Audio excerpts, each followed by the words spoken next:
चलिए कोलाइडी विलेन दिखाना था आपका, ठीक है, कोलाइडी के बारे में। तो अब देख लीजिए ज़रा, ठीक है। अरे शांत हो जाओ पहले भाई, थोड़ा शांत हो जाइए तब देखिए। तो ये क्या हुआ, कोई बोल रहा है कुछ सर, कोई समस्या हो तो बताइए। देखिए अब यहाँ से अगर, अच्छा यस सर बोल रहे हैं, चलिए कोई बात नहीं, ठीक है। अब यहाँ से देखिए आपको 2-3 चीज़ें बताई गई। एक बिल्कुल शुरुआती, सबसे पहले आपने देखा बिल्कुल बेसिक से आपको बताया गया कि चैप्टर कौन सा है, पृष्ठ रसायन। पृष्ठ रसायन के मेनली कितने, 2 हिस्से, एक कौन सा, उत्प्रेरक और उत्प्रेरण, दूसरा आपका कोलाइडी विलेन, ठीक है। तो उत्प्रेरक और उत्प्रेरण आपको बता दिया गया। अब आता है कोलाइडी विलेन। तो कोलाइडी विलेन में आपने बिल्कुल शुरुआत में देखा कि वास्तविकता में अगर कहा जाए तो कोलाइडी हम कहते तो हैं, लेकिन कोलाइडी कोई पदार्थ नहीं है, वो एक अवस्था है। अवस्था से मतलब समझते हो, अवस्था से क्या मतलब समझते हैं? जैसे कहा गया ये एक अवस्था है, इसका मतलब क्या है कि कोई एक चीज़ नहीं होगी, वहाँ पर बहुत सी चीज़ें हो सकती हैं एक तरह की। जैसे ठोस है, अब ठोस क्या है, एक अवस्था है ना, तो कोई एक पदार्थ तो नहीं है कि हम इसको कहें कि ठोस है। अब आप हमेशा मान लो कि ये भैया ठोस है, तो ये तो गलतफहमी हो गई ना कि यार इसको हम खाली ठोस मान रहे हैं। हमको एक अवस्था पता है, जो ऐसी चीज़ है जिस पर कोई फर्क नहीं पड़ेगा इतनी जल्दी, जो अपनी अवस्था को परिवर्तित नहीं करेगा, यानी जिस रूप में है ज़्यादा देर तक उसी अवस्था में रुका रहेगा, तो हम कह देंगे कि ठोस है। यही तो द्रव हो गया। अब ये नहीं कहेंगे कि पानी ही द्रव है, यार पानी भी द्रव है, तेल भी द्रव है, पेट्रोल भी द्रव है, शहद भी द्रव है, ग्लिसरीन भी द्रव है। यानी कोई भी ऐसा पदार्थ जिसमें बहने का गुण होगा, समझ रहे हैं, उसको हम क्या कहेंगे, द्रव कहेंगे। तो द्रव क्या है, एक अवस्था है, यानी कोई सिंपल पदार्थ नहीं है। इसी तरह से कोलाइड भी जो है वो कोई एक पदार्थ नहीं है, बल्कि पदार्थ की एक अवस्था है। अवस्था से मतलब है जब कोई एक कॉम्बिनेशन आपका तैयार होगा, कोई एक सिस्टम तैयार होगा, तो उसको हम क्या कहेंगे, कोलाइड कहेंगे। उस तरह की कैटेगरी में जितने भी पदार्थ, जितनी भी चीज़ें आएंगी, उन सब को हम क्या कहेंगे, कोलाइड या फिर कोलाइडी विलेन कहेंगे। अब वो चीज़ क्या है, कणों का आकार, ठीक है। वो मुख्यतः चीज़ कौन सी है, कणों का आकार। जब हम कोई विलेन तैयार करते हैं तो विलेन में आपको पता है कितनी चीज़ें होती हैं, 2, एक विलेय और दूसरा विलायक। मेनली 2 चीज़ें होती हैं जिनसे मिलकर कोई विलेन बनता है। अब ये डिपेंड करता है, आपको उस दिन विलेयता और घुलनशीलता भी बताई थी नहीं बताई थी, कि विलेयता कुछ और होती है, घुलनशीलता मतलब कुछ और होती है। घुलनशीलता का मतलब खाली घुल रहा है, विलेयता का मतलब है घुल कर उसने ट्रांसपेरेंट बना लिया। अब कणों के आकार के आधार पर हम क्या करते हैं, पदार्थों को डिवाइड करते हैं। कभी जब हमने किसी पदार्थ को घोला है तो उसमें कितने, 2 होंगे, कौन कौन, विलेय और विलायक। जब विलेय और विलायक के कणों में बहुत ज़्यादा अंतर होगा, अगर ज़्यादा अंतर है तो हमको क्या होगा, वस्तुएं स्पष्ट दिखाई देंगी कि नहीं दिखाई देंगी? अरे जब अंतर ज़्यादा होगा दोनों में, तो वो चीज़ स्पष्ट दिखाई देंगी कि नहीं दिखाई देंगी? आपकी भीड़ खड़ी हो बहुत, एक हाथी आ जाए, दिखाई देगा कि नहीं दिखाई देगा? स्पष्ट दिखाई देगा ना। या आप लोग खड़े हैं मान लीजिए भीड़ में, कोई एक इंसान ऐसा आ जाए जो 7.5 फुट का हो, अब दूर से ही चमकेगा, नहीं चमकेगा? कोई एक ऐसा इंसान आ जाए जो आपकी ही लगभग हाइट का हो, आप में घुल मिल गया, भीड़ बहुत थी, अब कहो 1 घंटा ढूंढे उसको ना ढूंढ पाए, नहीं। तो इसका मतलब है जब आकार में भिन्नता होगी तो हम बड़ी आसानी से उसको पकड़ लेंगे, बड़ी आसानी से पहचान लेंगे, देख लेंगे। यही चीज़ इनके विलयनों में होती है। जब कणों के आकार में बहुत ज़्यादा भिन्नता होती है तो हमको जो विलेय हमने घोला है उसके कण हमको अलग अलग दिखाई पड़ते हैं। जैसे पानी और बालू घोल दीजिए, अब बालू के कण क्या हैं, काफ़ी बड़े हैं, पानी के कण क्या हैं, बहुत छोटे हैं। अब अगर बालू को हमने पानी में घोल दिया तो हमको बालू स्पष्ट दिखाई पड़ती है, नहीं दिखाई पड़ती? चीनी को घोल दिया, अब पता चला चीनी के जो कण हैं और पानी के जो कण हैं उनका आकार लगभग समान है। लगभग समान से मतलब है घुलने के बाद जो उनका आकार बचेगा। ये नहीं आप सोच रहे हो अच्छा बालू तो बड़ी होती है चीनी, सोच रहे हैं बालू तो बहुत महीन है, चीनी तो चाहे जितनी महीन चुकंदर वाली भले हो, जो पहले कोटे में मिला करती थी, चुकंदर की होती थी, वो भी क्या है बहुत महीन होती थी, लेकिन बालू से तब भी मोटी होती थी। तो आप सोच रहे हैं तो उल्टा बता दे रहे हैं, बालू महीन है उसको मोटी बता रहे हैं, ठीक है, आकार बड़े, और चीनी मोटी है उसको महीन बता रहे हैं। उसके कणों के आकार से मतलब है जो उसका बेस है, हमने कितना बड़ा बनाया है ये मायने नहीं रखता है इसमें, ठीक है। विलेय प्लस विलायक,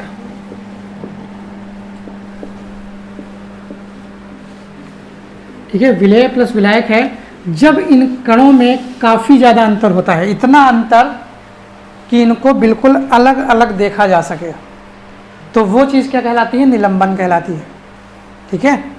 अलग अलग कण देखे जा सके तो क्या है, निलंबन। जब इस तरह का विलयन हो कि असर पूरे विलयन पर दिखाई पड़े, समझ रहे हैं, जब विलेय इस तरह का हो कि असर कहाँ दिखाई पड़े, पूरे के पूरे विलयन पर दिखाई पड़े, यानी पूरा का पूरा पदार्थ ही गड़बड़ा जाए, तो उसको हम क्या कह देंगे, कोलाइड। और जब विलेय ऐसा हो कि विलायक विलेय को कोई असर ही ना डालने दे अपने अस्तित्व पर, सीधी सी बात है कि अब विलेय ने अपना अस्तित्व खो दिया, विलायक ने नहीं खोया। चीनी घुल गई, पानी पे कोई फर्क नहीं पड़ा, पानी ट्रांसपेरेंट था, ट्रांसपेरेंट है, तो इसका मतलब वो चीज़ क्या है, ट्रू सॉल्यूशन, यानी वास्तविक विलयन है, ठीक है। 3 डिवाइडेशन, एक वास्तविक विलयन, एक कोलाइडी विलयन और एक ये। अब इनको डिफाइन किया गया कणों के आकार से, कणों के आकार के साइज आपको लिखाए जा चुके हैं, ठीक है। अब क्या है, कोलाइडी विलयन है, तो कोलाइडी विलयन की भी परिभाषा लिख लीजिए जरा, थोड़ा बहुत लिखते चलिए, समझते ज़्यादा चलिए, ठीक है। पहले जब खत लिखे जाते थे तो यही चलता था, थोड़ा लिखा, अरे जब मोबाइल वोबाइल का ज़माना नहीं था, पत्र लिखे जाते थे, इसको लेटर बोलते थे, तो उसमें यही लिखते थे, ठीक है, थोड़ा लिखना ज़्यादा समझना, क्योंकि लिख पाना संभव नहीं है इतना ज़्यादा, तो लिख लीजिए। कोलाइडी विलयन के कणों का आकार, कोलाइडी विलयन के कणों का आकार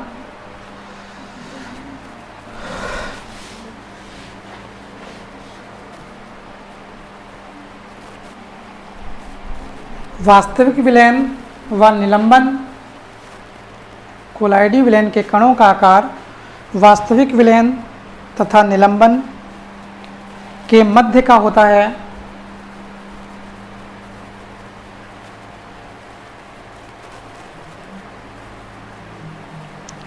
जिसे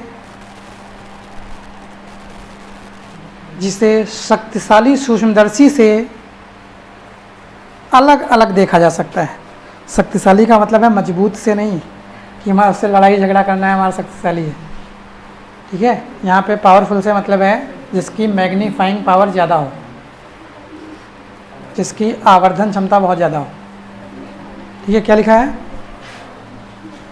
जिसे शक्तिशाली सूक्ष्मदर्शी से देखा जा सकता है, ठीक है। जैसे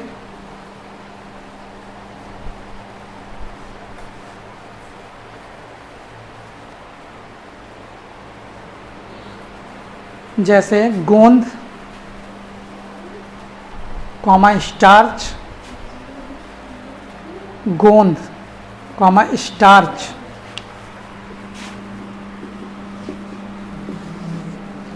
जिलेटिन,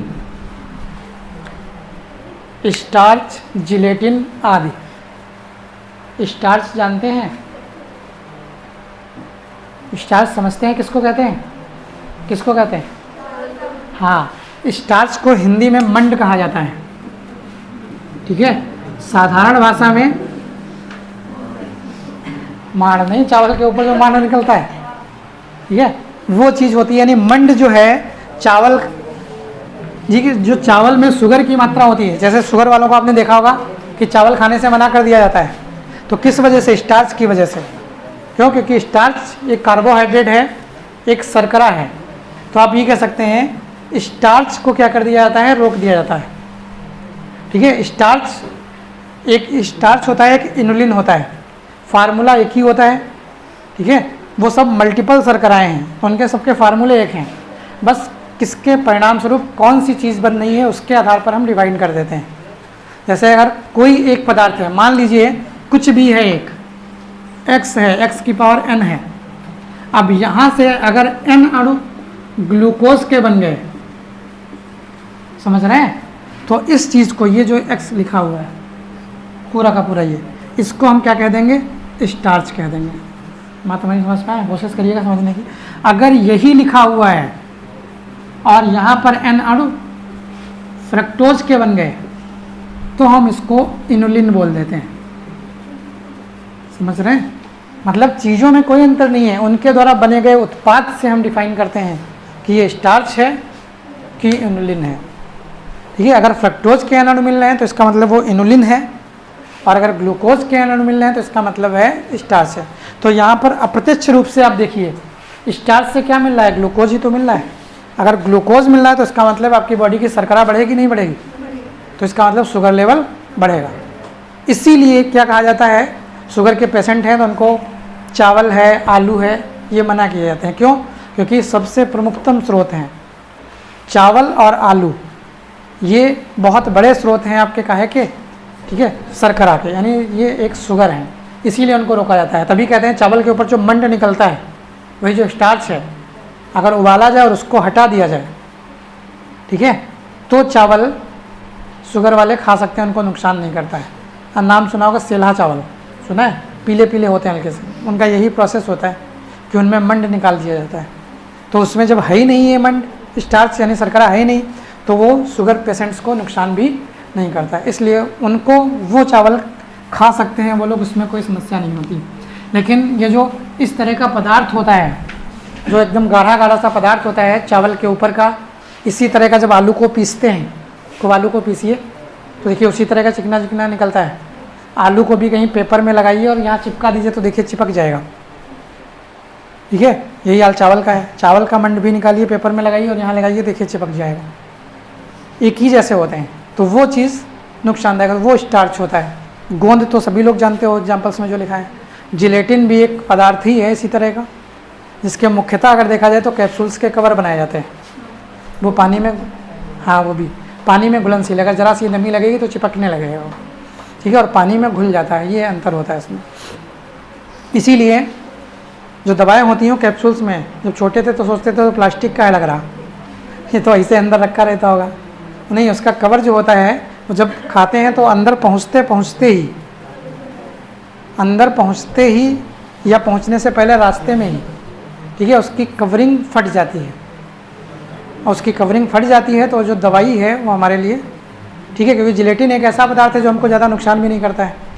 इसीलिए मजबूरी है, कुछ ऐसे पदार्थ हैं मान लो जिसको टेबलेट्स में नहीं दिया जा सकता है। जैसे आपने गैस के कैप्सूल्स देखे होंगे, उसमें छोटे छोटे दाने जैसे होते हैं, नहीं, और उसको टेबलेट फॉर्म में बना थोड़ा मुश्किल काम होता है, इसलिए उनको क्या करते हैं, देखिए दवाएं जो होती हैं, दवाएं अलग अलग फॉर्म में इसलिए होती हैं उनके प्रभाव के हिसाब से। जैसे सिरप होती हैं, सिरप एक कोलाइडी विलेन होती हैं, सिरप जो होती हैं क्या होती हैं, कोलाइडी विलेन होती हैं। कोलाइडी विलेन सिरप के फॉर्म में जब होती हैं या दवाएं, तो वो ज़्यादा असर करती हैं क्योंकि हमारे ज़्यादा सरफेस एरिया पर फैलती हैं, इसीलिए सिरप हमको ज़्यादा फायदा करती हैं अपेक्षाकृत दवाओं से। इंजेक्शन उससे भी ज़्यादा फायदेमंद होते हैं, क्यों? क्योंकि वो डायरेक्ट इंजेक्ट होते हैं, ये यहाँ से प्रोसेस करके तब पहुँचेंगी, उनको वहीं डायरेक्ट इंजेक्ट कराया गया। ग्लूकोज लेवल कम हो जाता है, पानी का लेवल कम हो जाता है, आपने देखा होगा, तो कहते नहीं है बोतल लगवा लो, नहीं, कुछ लोग तो इसे फर्जिनजनिक कमजोरी लगी, अरे ला बोतल लगवा ले, ठीक है, उनको इसका मतलब बोतल तब लगवाया जाता है जब डिहाइड्रेशन हो जाए, यानी पानी की कमी हो गई तो आपको वीकनेस ये सब लगेगी। बोतल इसलिए कहा जाता है कि भैया आपकी जो बॉडी है इस समय इस तरह की हो गई, आप इतने बीमार हैं कि ग्लूकोज को आपकी बॉडी, ठीक है, तोड़ नहीं पा रही है, क्योंकि ग्लूकोज एनर्जी देगा, समझ रहे हैं हमारी बात। ग्लूकोज और चीनी अगर आप इनका यूज करते हैं तो एनर्जी मिलेगी, लेकिन इनको तोड़ने के लिए हमको एनर्जी तो चाहिए पहले से। अब आपकी बॉडी इतनी कमज़ोर हो गई है कि वो ग्लूकोज को तोड़ नहीं सकती है, पता चला इसे ग्लूकोज फंका दिया, अब तोड़ने के चक्कर में इतनी एनर्जी लगी कि निपट गए, ग्लूकोज तोड़ते तोड़ते ही निपट लिए, चल दिए। तब क्या किया जाता है, ग्लूकोज लगाया जाता है ड्रॉप से, कि उसको डायरेक्ट ब्लड में इंजेक्ट करा दिया, यानी ग्लूकोज का लेवल जो था उसको मैनेज कर दिया गया, यानी पानी की मात्रा को पर्याप्त कर दिया गया। वरना तो यही होता है कि भैया पानी पियो, आप खूब ORS का घोल पियो, क्यों? क्योंकि वो टूटेगा तो वही चीज़ मिलनी है आपको, लेकिन टूटने के लिए एनर्जी चाहिए होगी ना पहले तोड़ने के लिए आपकी बॉडी से। अब एनर्जी बिल्कुल नहीं है, पस्त पड़े हैं, पिला दिया ग्लूकोज, ठीक है, नहीं मरना था तो लत्तों मरे पड़े हैं। क्यों? क्योंकि एनर्जी थी नहीं, जितनी एनर्जी थी वो भी सोख ली उसने। तो ये थोड़ी समस्या हो जाती है, इसलिए वो चीज़ यूज करी जाती है वहाँ पे। तो ये फॉर्म है सबके दवाओं के कि किस फॉर्म में दवाएं क्या हैं, थोड़ा ज़्यादा यूजफुल हैं। कोलाइडल सॉल्यूशन के फॉर्म में दवाएं, ठीक है, टैबलेट्स से ज़्यादा यूजफुल होती हैं। तो ये लिख लिया। चलिए अब वो बनाना चाहो तो बना लो, जो उस दिन चित्र बनाया था नहीं पहचान के लिए, ये क्या है इस तरह वाला, याद होगा शायद, याद है नहीं याद है? ठीक है, हाँ ये तीसरा है, कौन सा क्या है? ये वास्तविक है, हाँ पहला वाला वास्तविक सॉल्यूशन है, दूसरा वाला कोलाइडी विलयन है, और तीसरा वाला निलंबन यानी सस्पेंशन है। ठीक है, चाहो तो बना लो, ठीक है, कोई बात नहीं। अगली हेडिंग लिख लीजिए फिर। अगली हेडिंग है द्रव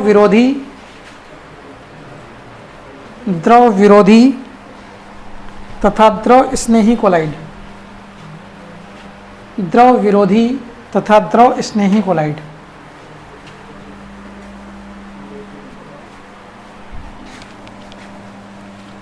ठीक है, लायोफिलिक और लायोफोबिक।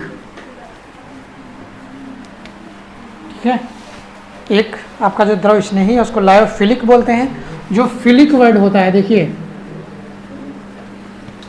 फिलिक जो वर्ड है इसका अर्थ होता है लव। जो फिलिक वर्ड है, इलेक्ट्रोफिलिक आप ऑर्गेनिक में पढ़ोगे, न्यूक्लियोफिलिक, इलेक्ट्रोफिलिक मतलब इलेक्ट्रॉन को स्नेह करने वाला, जो अपनी ओर खींचे। न्यूक्लियोफिलिक नाभिक को स्नेह करने वाला, अपनी ओर जो खींचे। वैसे ही यहाँ पर लायोफिलिक मतलब द्रव जो है आपका उसको स्नेह करने वाला। और लायोफोबिक, फोबिक वर्ड होता है, एक फोबिया नाम सुना होगा शायद, फोबिया सुना हो? फोबिया का मतलब होता है डर, किसी चीज़ से डर। अगर किसी डर है तो हम उस चीज़ के पास जाएंगे क्या? नहीं जाएंगे, दूर हटने की कोशिश करेंगे। जैसे कुत्ता काट लेता है किसी को, मान लीजिए, ठीक है, तो उस बीमारी हो जाती है, क्या कहते हैं उसको? हाइड्रोफोबिया या रेबीज जिसको बोलते हैं। रेबीज तो उसमें, ठीक है, जो बैक्टीरिया होते हैं, वायरसेस होते हैं, उनको रेबीज बोलते हैं। समस्या हो जाती है हाइड्रोफोबिया, यानी पानी से डर लगने लगता है। फोबिया का मतलब होता है डर। और एक वर्ड होता है मानिया। फोबिया एक वर्ड है, एक वर्ड है मानिया। मानिया का मतलब है आदी होना, पास जाना, और फोबिया का वर्ड मतलब है दूर भागना, यानी उससे डरना।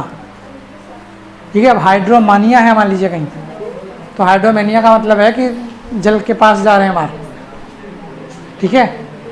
और हाइड्रोफोबिया का मतलब है जल से दूर भाग रहे हैं। तो हाइड्रोफोबिया हो क्यों जाती है?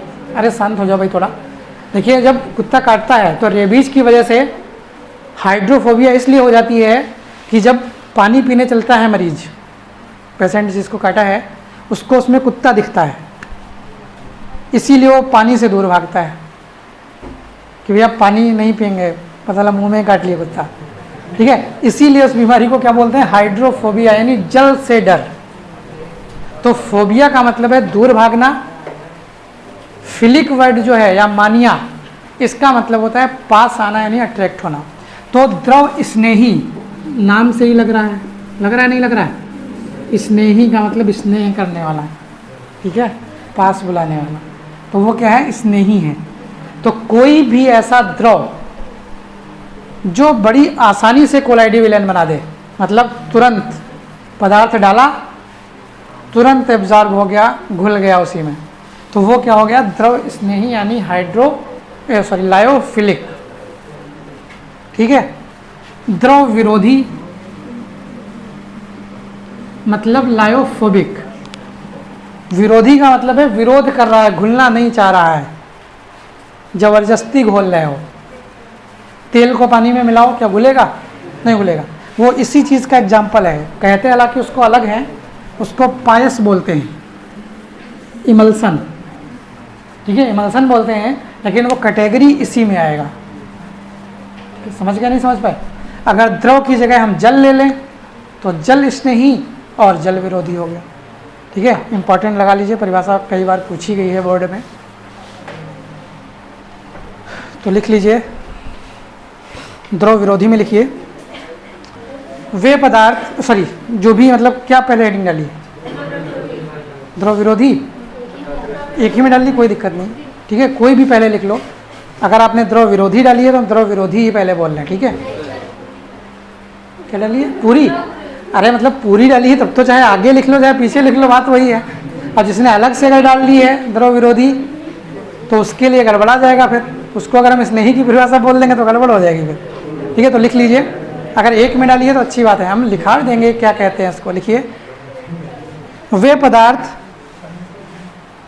जिन्हें द्रव के संपर्क में लाने पर, वे पदार्थ जिन्हें द्रव के संपर्क में लाने पर आसानी से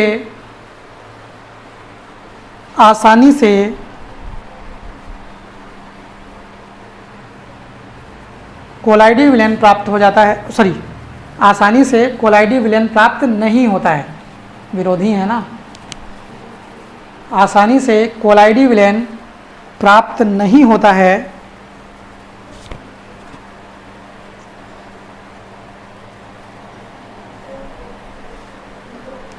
द्रव विरोधी कोलाइड कहलाते हैं।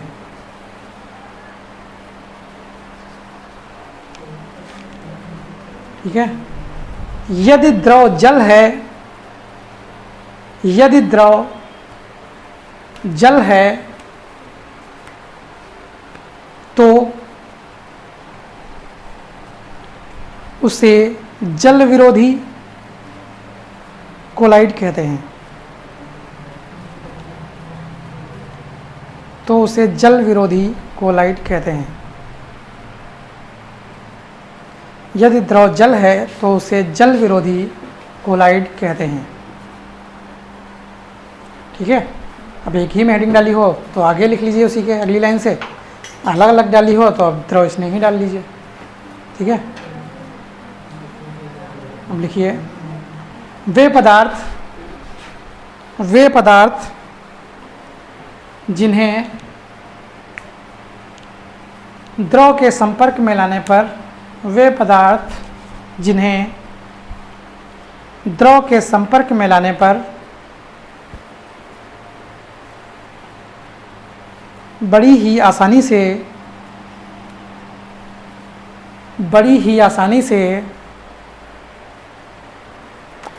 कोलाइडी विलयन प्राप्त हो जाता है,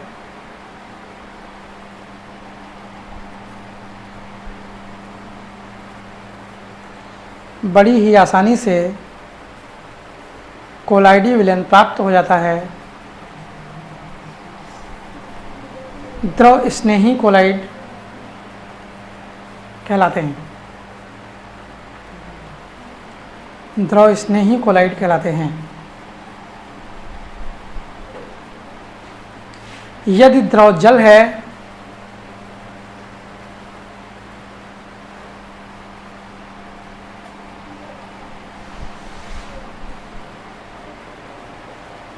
यदि द्रव जल है तो, यदि द्रव जल है तो इसे जल स्नेही कोलाइड कहते हैं, तो इसे जल स्नेही कोलाइड कहते हैं, तो इसे जल स्नेही कोलाइड कहते हैं। ठीक है, अगली हेडिंग लिखिए कोलाइडी विलयन बनाने की विधियां। कोलाइडी विलयन बनाने की विधियां।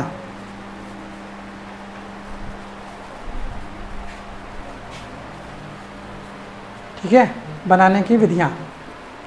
अब देखिए कोलाइडी विलयन हमें बनाना है तो हमको क्या करना है, कोई ऐसा पदार्थ घोलना है किसी विलायक में जो घुल तो जाए लेकिन थोड़ा इस तरह का सॉल्यूशन बनाए, थोड़ा धुंधला बनाए, थोड़ा मोटा बनाए सॉल्यूशंस, कि हमको अलग से स्पष्ट दिखाई पड़े, यही तो हम करते क्या हैं, इसकी विधियां कई सारी हैं, पूछा जाता नहीं कभी क्वेश्चन, अगर मान लीजिए पूछ लेता है तो आप दो विधियां याद रखिए, एक ऑक्सीकरण और एक अपचयन। अपचयन का मतलब है जब भी हम कोई पदार्थ ठीक है किसी पदार्थ में मिलाएं तो उसका क्या हो जाए, अपचयन हो जाए, और अपचयन होने के बाद कोई पदार्थ मिल जाए, ठीक है, अपचयन हो जाए मान लीजिए, और अपचयन होने के बाद कोई पदार्थ मिल जाए।